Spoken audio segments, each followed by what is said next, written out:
And here we have the Buschur Battery Box. You can notice the difference between the original and my modification here is this particular line.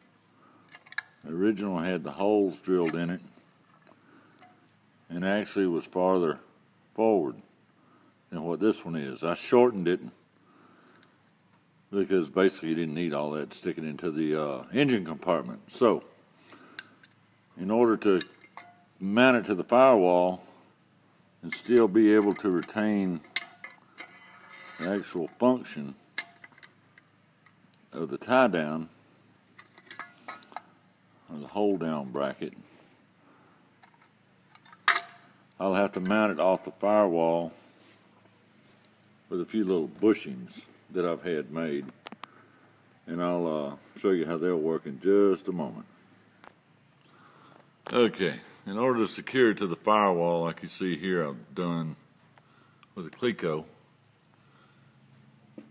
Because of this hump in the firewall, which is 3/8 inches tall, I've made these little bushings of aluminum, solid block, stock round rod. We cut them off slightly larger than the hump. That will enable me to use a number 10 countersunk screw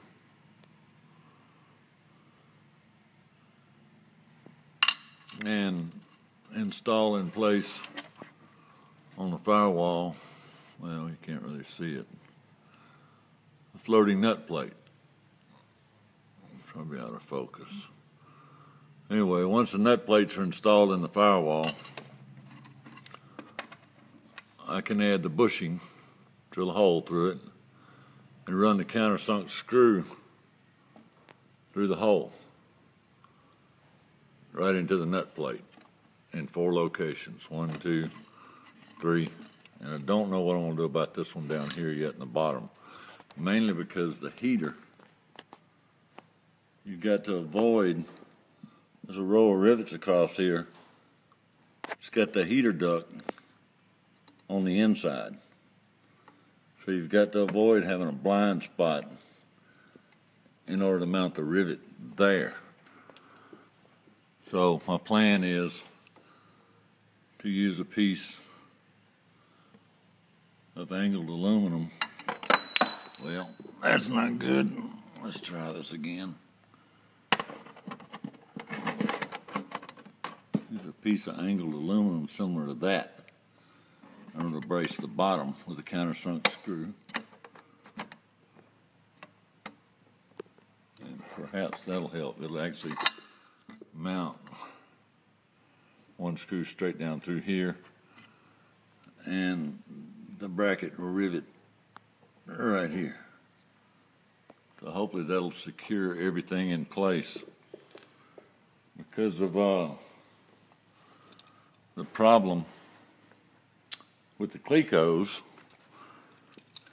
hang on just a second, it's kind of hard to do with one hand on the phone. You can't really secure the second Cleco because of the hump in the firewall.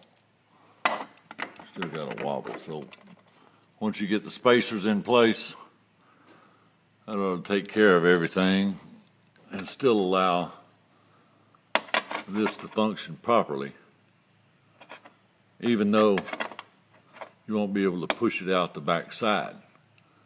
You'll have to disassemble the box each time if you want to get the bracket off, but chances are, with the motor mount the way it is for the 0320, it should work out great.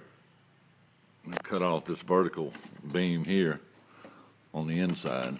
It was over here holding the original battery box, but now we've only got this one. It's holding a little snubber for the cowling. Okay, hopefully it'll work out. This baby's getting hung. It's already hung. We got to work the solenoid. They're gonna have a new one. It's gonna go. The contactor's gonna go side by side here, and the solenoid will be right beside it. So basically we're going to run the battery wire from the battery up to the contactor, from the contactor over to the solenoid, from the solenoid to the starter, which is now on the front of the engine on an 0320. Anyway, I hope that helps. Maybe y'all understand it now.